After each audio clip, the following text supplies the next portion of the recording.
البدع والأهواء، أهل البدع العقائدية وأهل البدع السياسية.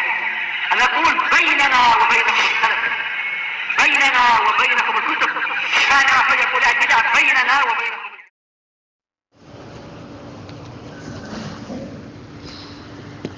Bismillahirrahmanirrahim. Alhamdulillah hamdan katsiran tayyiban mubarakan fihi kama yuhibbu rabbuna wa yardah. Wa asyhadu an la ilaha illallah wahdahu la syarika lah. Wa asyhadu anna Muhammadan 'abduhu wa rasuluh sallallahu alaihi wa ala alihi wa sallama tasliman mazida la nabiyya ba'dah. Ikhwani fid din, azzani wa azzakumullah. Kita lanjutkan bacaan kita terhadap kitab At-Tafsir Al-Muyassar, tafsir Al-Qur'anul Karim yang ringkas berdasarkan manhaj dan thariqah Ahlussunnah wal Jamaah yang bersih daripada at-tahrif, yaitu mengubah makna dari zahir lafadznya tanpa dalil, atau bersih daripada penafsiran-penafsiran yang batilah yang bersumber dari penafsiran ahlul kalam atau yang semisalnya. Kita sekarang akan masuki barakallahu fikum ayat yang ke-28 dari surat Ali Imran. Ya kan? Naam. Yang mana ayat yang ke-28 ini nanti menjelaskan kepada kita semuanya agar tidak menjadikan orang-orang kufar sebagai pemimpin-pemimpin untuk segenap kaum mukminin, dan larangan kita berloyalitas, mencintai, menolong mereka di dalam menghancurkan kaum muslimin, di dalam memerangi kaum muslimin. Namun selayaknya dan sepantasnya kita semuanya untuk berhati-hati terhadap para pemimpin-pemimpin yang jahat, pemimpin-pemimpin yang zalim, atau pemimpin-pemimpin kufar. Bukan berarti di sini kita diperintahkan ikut andil dalam arena demokrasi atau arena demonstrasi atau pemilu yang dikenal dengan pemilihan umum, yang itu semuanya adalah salah satu bentuk untuk terwujudkan yang namanya demokrasi. Karena demokrasi kalau kita perhatikan adalah hukum yang mereka hasilkan dari rakyat, untuk rakyat, oleh rakyat, kembali ke rakyat. Jadi semuanya kalau kita perhatikan tidak menyandarkan kekuasaan secara mutlak kepada Allah Subhanahu wa taala. Dan demokrasi tidak akan terwujudkan kecuali dengan adanya pemilu. Oleh karena itu barakallahu fikum hafizakumullah, Ahlus Sunnah wal Jamaah bukan dikenal dengan golput, bukan pula golhid, golongan putih, golongan hitam, bukan. Ahlus Sunnah wal Jamaah mereka sangat berhati-hati perkara-perkara yang tidak pernah dilakukan atau dianjurkan atau disyariatkan oleh Al-Qur'an dan As-Sunnah. Namun jangan lupa kita berdoa kepada Allah Subhanahu wa taala agar Allah Subhanahu wa taala mencarikan pemimpin-pemimpin kita atau untuk kita dari kalangan kaum muslimin, dari kalangan orang-orang yang amanah, yang tidak menzalimi rakyatnya, yang tidak memakan harta rakyatnya, atau yang semisalnya. Ahlus Sunnah barakallahu fikum hafizakumullah adalah orang-orang yang sangat peduli dan juga untuk memahami Al-Qur'an was Sunnah dan tidak ikut campur dalam barakallahu fikum hafizakumullah politik-politik yang berbau penipuan, berbau riswah, itu suapan atau suap menyuap atau yang semisalnya. Oleh karena itu hendaknya kita semuanya bertakwa kepada Allah Subhanahu wa taala dan menghindar dari perkara-perkara yang bisa menghantarkan kita kepada kekufuran kepada Allah Subhanahu wa taala atau yang semisalnya. Kita lihat barakallahu fikum hafizakumullah. Qala Allah Ta'ala berfirman, "La yattakhidul mu'minuna al-kafirina awliya'a min dunil mu'minin." Jangan sekali-kali orang-orang mukminin menjadikan orang-orang kafir barakallahu fikum menjadi pemimpin-pemimpin atau menjadi penolong-penolong untuk kaum mukminin. Kenapa? Wa may yaf'al dzalika falaysa minallahi fi syai' illa an tattaqu minhum tuqah. Artinya, barang siapa yang melakukan hal tersebut, maksudnya memilih pemimpin kaum dari kalangan orang kufar, atau kita menjadikan pemimpin dari kalangan orang kufar, itu berarti telah memisahkan hubungan dia dengan Allah Subhanahu wa taala. Jadi Allah taala berpaling dari mereka karena mereka berpaling dari Allah Subhanahu wa taala. Kecuali kalau kalian hanya berhati-hati dari kejelekan mereka, tidak bisa berbuat apa-apa, dipaksa. Kalau enggak milih, enggak nyoblos, dibunuh, dipenjara, baru kita bergerak. Ikut nyoblos enggak masalah. Ikut milih enggak masalah misalkan, karena ada paksaan. Paksaan inilah yang jadikan hujah nanti di hadapan Allah Subhanahu wa taala. Tapi kalau bukan paksaan hak asasi manusia, pilih yang selamat. Dalam artian kita lebih baik membaca Al-Qur'an, membaca As-Sunnah, menghafal Al-Qur'an, menghafal As-Sunnah diiringi dengan doa. Jangan bilang masa berdoa saja bisa menjadikan pemimpin dari kaum mukminin, enggak ikut andil, enggak ikut datang ke tempatnya, enggak ikut juga nyoblos. Jangan menyepelekan doa, hati-hati. Doa ini jangan sepelekan.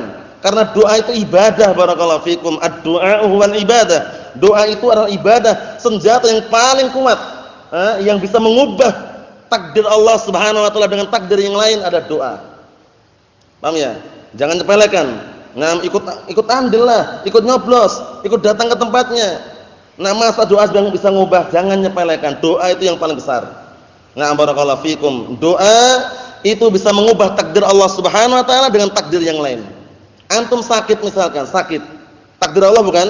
Takdir Allah. Antum berdoa, ya Allah, sembuhkanlah sakitku. Ya Allah, berilah aku kesembuhan. Ternyata Allah Ta'ala takdirkan sembuh. Berubah enggak takdirnya? Berubah. Tapi dari takdir Allah Subhanahu wa taala yang pertama kepada takdir yang berikutnya. Maksudnya ya, dengan seizin Allah Subhanahu wa taala takdir-takdir tersebut akan berubah dengan apa? Kehendak Allah Subhanahu wa taala. Oleh karena itu jangan sekali-kali kita meremehkan barakallahu fikum doa. Ahlus sunnah itu duduk-duduk saja, belajar terus, baca Al-Qur'an, baca As-Sunnah, enggak ikut kampanye, enggak ikut juga demonstrasi, enggak ikut juga coblosan. Assalamualaikum. Selesai. Barakallahu fikum. Selama bukan paksaan, ingat-ingatnya. Jadi yang namanya perintah dari pemimpin ada dua bentuk. Ada perintah yang bentuknya adalah ikhtiyari, ada yang bentuknya ittirari. Perintah yang bentuknya ikhtiyari itu pilihan, hak asasi manusia. Mau milih sak karepmu enggak masalah. Paham ya? Antum mau pilih silakan, enggak masalah, enggak ada hukuman, enggak ada juga ancaman, enggak ada dan itu namanya ikhtiyari. Tinggal milih yang mana? Milih yang selamat, tinggalkan sistem-sistem politik yang tidak benar. Barakallahu fikum. Tapi kalau dia mau menjerumuskan urusan masing-masing, itu namanya ikhtiyari. Kalau ittirari, itu perintah yang sifatnya adalah paksaan. Kalian harus seperti ini, kalau enggak seperti ini enggak bisa misalkan. Seperti antum barakallahu fikum hafizakumullah dipaksa ikut andil misalkan. Kalau nanti barakallahu fikum tanggal sekian April berapa? 19 ya. 17 April atau semisalnya enggak datang di tempat itu dan enggak ikut nyoblos, dibunuh, dipenjara, dihukum. Itu berarti kita nanti di hadapan Allah Taala punya hujjah. Ya Allah, dulu kami dipaksa. Paksaan inilah yang akan kita jadikan hujjah nanti. Paham ya? Adapun kalau bentuknya adalah hak asasi manusia, orang-orang yang ngaji aja banyak yang nyoblos. Jangan khawatir, orang-orang yang enggak ngaji, yang mereka kerja di sawah itu nyangkul, itu banyak yang enggak nyoblos. Paham ya? Tapi mereka enggak tahu hukumnya kenapa enggak nyoblos. Tapi kita yang ngaji barakallahu fikum jangan terpengaruh dengan politik-politik yang seperti itu. Nah, karena berpartai-partai, berhizb-hizb, berkelompok-kelompok mengajak ta'assub fanatik. Nah, barakallahu fikum. Kalau enggak percaya lihat saja. Partai dengan partai satunya dengan yang lainnya bermusuhan. Kecuali kalau sama-sama pilihannya. Paham ya? Nah, barakallahu fikum mengajak ta'assub. Jadi mendidik darinya itu ta'assub fanatik. Kalau bukan kelompoknya, bukan partainya dia benci. Seperti itu. Hati-hati barakallahu fikum. Nah, Ahlus Sunnah tenang, tidak berpartai, tidak berorganisasi, tidak berkelompok-kelompok di atas hawa nafsu atau di atas akal, namun bersatu di atas Al-Qur'an dan Sunnah. Di atas bimbingan para salafun salih. Barakallahu fikum pemahaman para salafun salih. Dari kalangan para sahabat, tabi'in wa atba'ut tabi'in. Kita lihat di sini barakallahu fikum apa yang Allah telah sampaikan, wa yuhadzirukumullahu nafsah, dan Allah Subhanahu wa taala telah memberikan peringatan. Barakallahu fikum terhadap kalian semuanya. Wa ilallahil masir, dan hanya kepada Allah lah kalian semuanya akan kembali. Kita lihat tafsirannya. Qala al-mufassirun asbahumullah yanhallahul mu'minin an yattakhidhu, perhatikan, dengarkan Muhammad, dengarkan. Yanhallahul mu'minin an yattakhidul kafirina awliya'a bil mahabbati wa nusrati min dunil mu'minin. Allah Subhanahu wa taala melarang segenap kaum mukminin untuk menjadikan orang-orang kafir menjadi para pemimpin-pemimpin atau para wali-wali kalian, bil mahabbati wan nusrah min dunil mu'minin, dengan apa? Kalian mencintai mereka dan melawan mereka untuk menghancurkan, merusak, memerangi kaum mukminin. Allah musta'an. Jadi jangan sampai terpetik pada benak kita, nanti kalau yang jadi pemimpinnya orang kafir, kita hancur semua, rusak semua, mati semuanya. Jangan ribut dengan perkara yang belum terjadi. Sandarkan, tawakal kepada Allah Subhanahu wa taala. Banyak-banyak bertakwa kepada Allah Subhanahu wa taala. Rasulullah sallallahu alaihi wasallam bersabda dalam hadis yang sahih, "Innallaha la yu'ayyid hadzal din birajulin fajir." Sesungguhnya Allah taala terkadang menolong agama Islam ini melalui tangan-tangan orang yang jahat. Bisa. Paham ya? Bisa saja. Barakallahu fiikum, misalkan pemimpinnya misalkan selain muslim misalkan. Kemudian orang-orang jahat mau memerangi kaum muslimin, dia menahan. Jangan. Mereka adalah manusia seperti kita. Jangan dibunuh. Jaga darah, jaga kehormatan. Bisa mungkin. Jadi jangan sampai kita barakallahu fiik menolak hadis yang sahih. Innallaha la yu'ayyid hadzal din birajulin fajir. Sesungguhnya Allah Subhanahu wa taala mungkin saja bisa jadi menolong agama Islam ini melalui tangan orang yang jahat. Intinya perkara yang belum terjadi jangan dipaksakan. Jangan langsung ditancapkan di benak kita. Jangan membuat kita khawatir, kemudian cemas, takut dan semisalnya. Hadapi apa yang sudah barakallahu fikum kita jalani. Adapun perkara yang belum terjadi, perkara ghaib, kita tidak ada yang tahu kecuali Allah Subhanahu wa taala. Pengalaman-pengalaman yang sudah terjadi belum tentu tepat dan juga belum tentu terulang kembali. Paham ya? Terkadang barakallahu fikum terjadi perkara-perkara yang semisalnya dan mungkin saja terulang dan semisalnya, tapi itu bukan perkara yang pasti. Oleh karena itu perlu berhati-hati barakallahu fikum. Kita lihat di sini, wa man yatawallahum, dan barang siapa yang berloyalitas, senang, bangga, cinta dengan orang-orang kufar, faqad bari'a minallah, sungguh dia telah berlepas diri dari Allah. Allah musta'an. Dia malah memutuskan hubungan barakallahu fikum dia kepada Allah Subhanahu wa taala. Akhirnya apa? Wallahu bari'un minhu. Dan Allah Ta'ala pun juga berlepas diri dari orang tersebut. Perhatikan barakallahu fikum, jangan tolah-toleh. Kita lihat, illa an takunu di'afan khaifin, kecuali kalau kalian dalam keadaan lemah, khaifin, takut. Maksudnya kita ini posisinya benar-benar terpaksa. Kalau enggak menjadikan orang kufar menjadi pemimpin, kita dibunuh atau kita disiksa. Di sini sebutkan apa? Illa an takunu di'afan khaifin, kecuali kalau kalian dalam keadaan lemah, dalam keadaan takut. Faqad rakhasallahu lakum fi muhadanatihim ittiqa'al syarrihim, dan sungguh Allah Subhanahu wa taala telah memberikan keringanan untuk kalian untuk apa? Untuk kalian bersikap biasa terhadap mereka dalam rangka menjaga kejelekan mereka. Maksudnya menjaga apa? Berhati-hati dari kejelekan mereka, menghindar dari kejelekan mereka. Maksudnya posisinya terpaksa, enggak punya kekuatan sama sekali. Kita enggak bisa apa-apa. Mau enggak mau harus ikut misalkan dan harus menjadikan itu nanti kembali kepada perkara yang apa? Yang darurat. Adapun perkara yang luas, lapang, tidak ada masalah, santai-santai saja, pilihlah yang selamat. Nah, barakallahu fikum, pilihlah yang selamat. Nah, barakallahu fikum, bertakwa kepada Allah Subhanahu wa taala dan banyak berdoa kepada Allah Subhanahu wa taala. Kita lihat di sini. Hatta taqwa nam syaukatukum. Hingga apa? Hingga kekuatan kalian pun menguat. Nah, hingga duri-duri kalian menguat. Maksudnya apa? Sabar saja. Nah, tidak perlu kita menghadapi pemimpin-pemimpin yang jahat, yang jelek dalam keadaan kita tidak mampu. Apalagi dengan cara bom bunuh diri, dengan cara demonstrasi, dengan cara kudeta, revolusi, jangan hindari semua itu, barakallahu fikum. Itu bukan prinsip jalannya Ahlus Sunnah. Ahlus Sunnah wal Jamaah, barakallahu fikum, ketika menghadapi pemimpin yang zalim, pemimpin yang jahat, bukan dengan cara memberontak.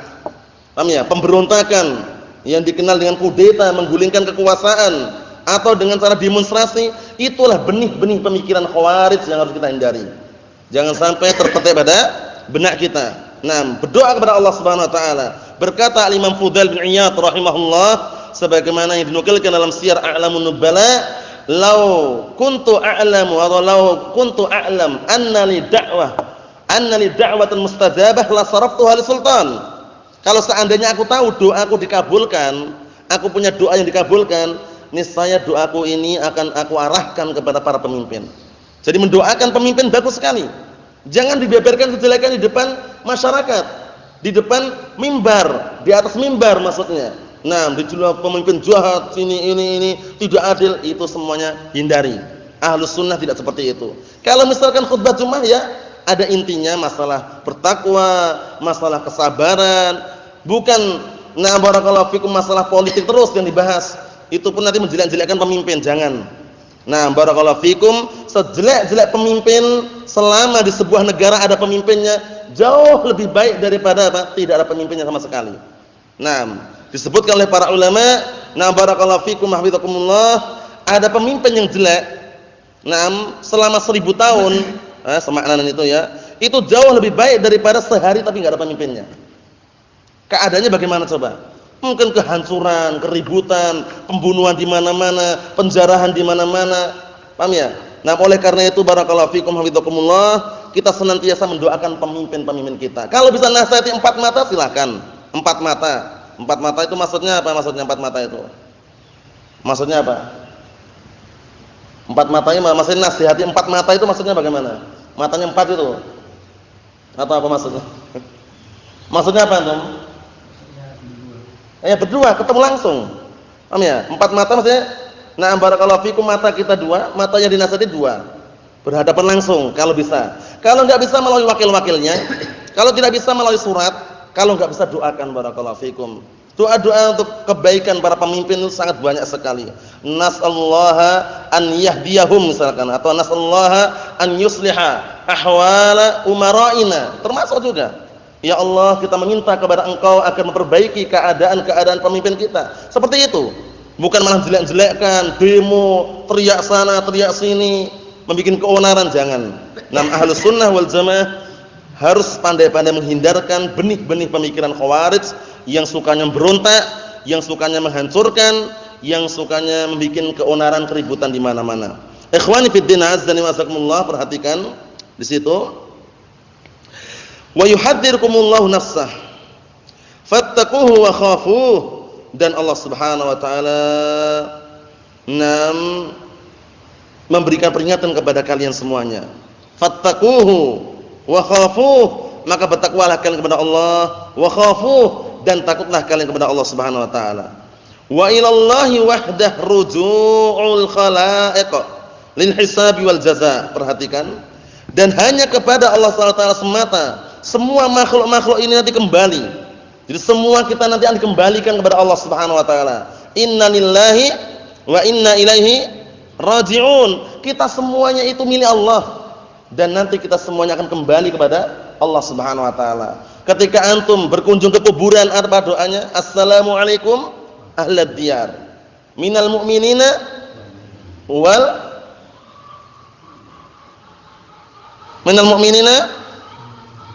mu'minat.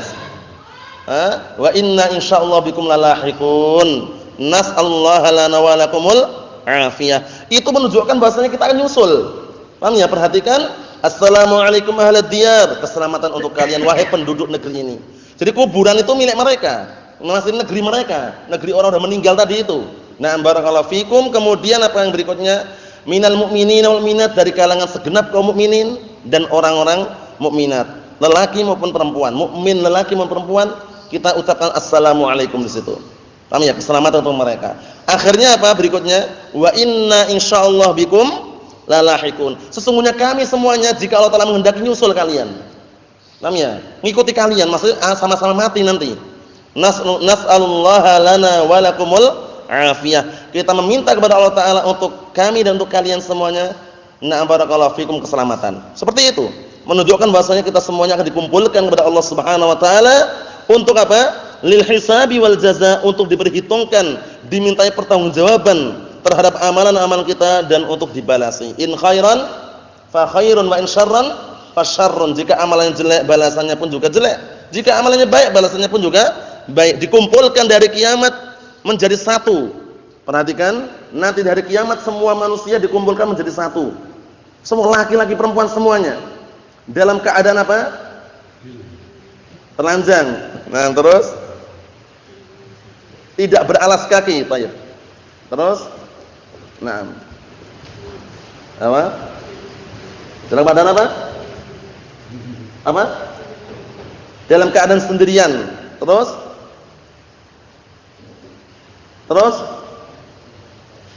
tanpa berkhitan. Jadi semuanya nanti dikumpulkan di hari kiamat dalam keadaan telanjang, lelaki dan perempuan. Bayangkan, terkumpul di satu tempat di padang mahsyar, dataran yang sangat luas sekali. Tidak ada bangunan di situ, dikumpulkan jadi satu, lelaki dan wanita, dalam keadaan apa? Tanpa beralas kaki. Tanpa beralas kaki. Dalam keadaan telanjang. Dalam keadaan sendiri-sendiri. Enggak ada yang ngajak anaknya, ngajak istrinya, enggak ada. Semuanya sudah bagaimana caranya menyelamatkan dirinya. Tanpa berkhitan.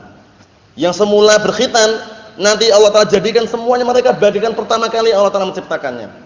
Kama bada'na awwala khalqin nu'iduh wa'dan 'alaina inna kunna fa'ilin. Sebagaimana permulaan kami ulangi kembali penciptaannya dan kamilah yang akan melakukannya. Semuanya dikumpulkan. Yuhsyarun nasu yaumal qiyamah hufatan 'uratan ghurla.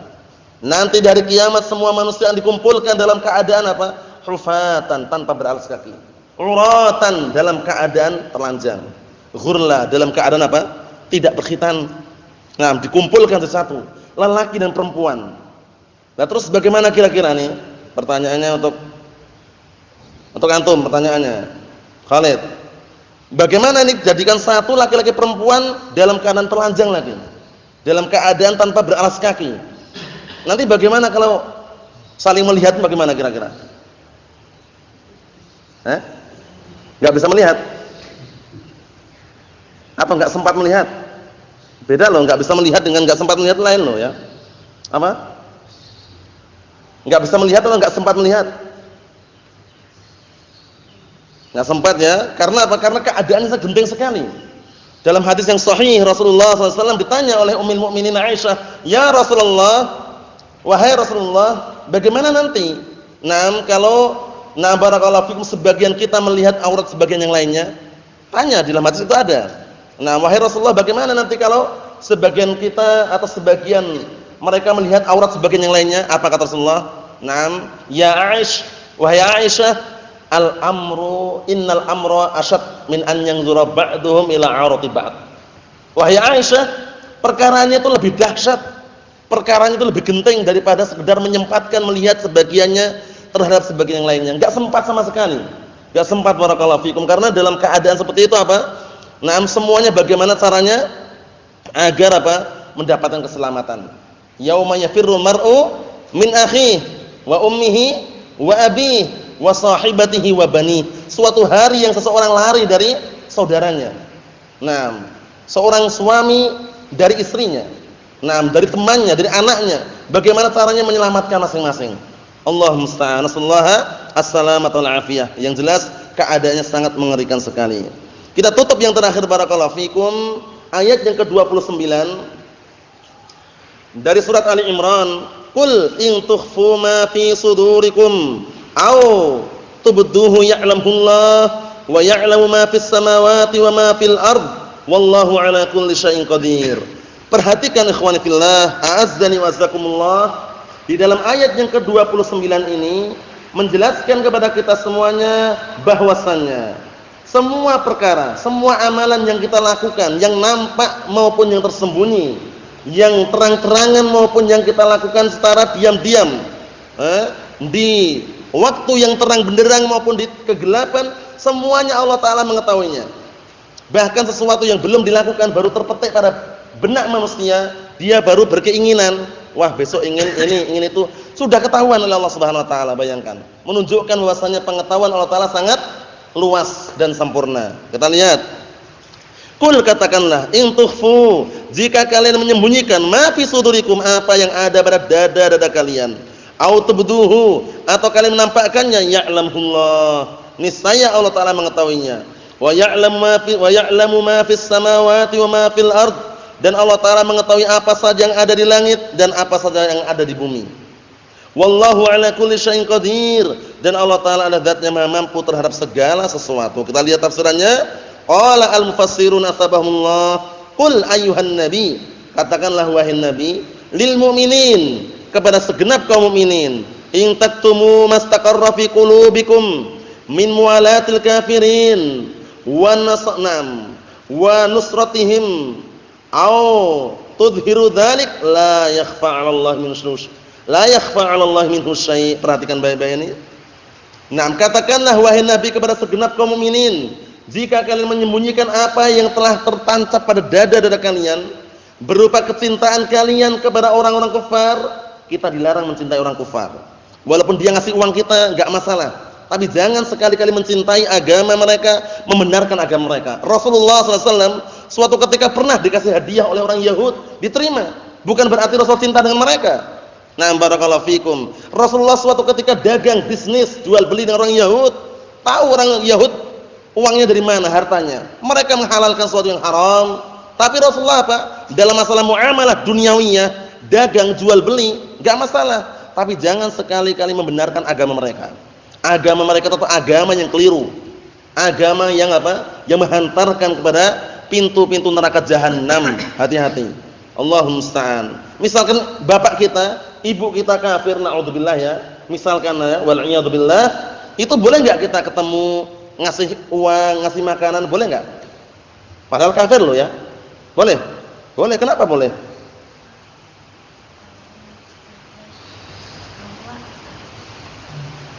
Walaupun kafir orang tua tetap gitu ya. Benar, itu orang tua tetap benar. Cuman kenapa kita diperbolehkan? Karena dalam masalah apa? Dunia. Masalah muamalah duniawiyah. Nah, kisahnya banyak ya. Di antaranya adalah apa? Mengenai barakallahu fikum, seorang sahabat wanita, sahabat Rasulullah SAW, barakallahu fikum, Asma bintu Abi Bakrin. Suatu ketika waktu itu barakallahu fikum hafizakumullah bertanya kepada Rasulullah, "Ya Rasulullah, nam inna ummi qadimat 'alayya wa hiya musyrikah." Wahai Rasulullah, sesungguhnya ibuku datang mengunjungiku dalam keadaan dia masih musyrikah, kafirah. Bayangkan, ibunya masih kafir. Kemudian dia tanya, "Apa asilu ummi? Boleh enggak aku menyambung silaturahmi buat ibuku yang kafir tadi itu?" Kata Rasulullah, "Na'am sil ummak."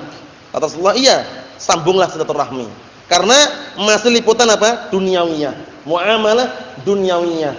Wa in jahadaka 'ala an tusyrika bima laysa laka bihi 'ilmun fala tuti'huma wa shahibhuma fid dunya ma'rufa. Jika kedua orang tuamu memaksa dirimu atau memerintahkan dirimu untuk berbuat kesyirikan, jangan sekali-kali engkau mentaati keduanya. Namun pergaulilah kedua orang tuamu di dunia dengan cara yang baik.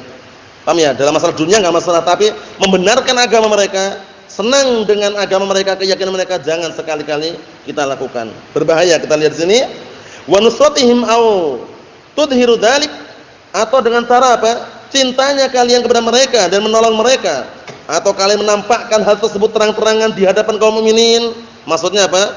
Membantu orang kufar memerangi kaum muslimin, kaum mukminin terang-terangan di hadapan seperti itu. La yakhfa 'alallahi minhu syai'. Tidak ada satupun, tidak ada sedikit pun yang tertutup bagi Allah Subhanahu wa taala. Yang tersembunyi enggak ada, semuanya nampak, Allah Taala tahu. Naam, fa inna ilmahu muhitun bikulli ma fis samawati wa ma fil ard. Karena ilmunya Allah Subhanahu wa taala meliputi dengan seluruh apa yang ada di langit dan bumi. Naam, paham ya? Ilmunya Allah Subhanahu wa taala sangat luas sekali. Walahul qudrah at-tamah 'ala kulli syai'. Dan Allah Subhanahu wa taala memiliki kemampuan yang sempurna terhadap segala sesuatu. Maksudnya bagaimana? Maksudnya semua yang terjadi di alam semesta ini dengan takdir Allah Subhanahu wa taala dan kudrah kemampuan Allah Subhanahu wa taala yang sempurna. Oleh karena itu masyaallahu kana wa ma lam yasha lam yakun. Semua perkara yang Allah taala kehendaki pasti terjadi dan perkara-perkara yang Allah taala tidak kehendaki tidak akan terjadi. Nasallaha an yuwaffiqana wa iyyakum lima yuhibbuhullahu wa yardah, wa nasallaha an yusliha ahwala umara'ina wa hukamina innahu waliyyu dzalika wal qadiru alaih. Subhanaka Allahumma bihamdika asyhadu an la ilaha illa anta astaghfiruka wa atubu ilaik. Walhamdulillahirabbil alamin.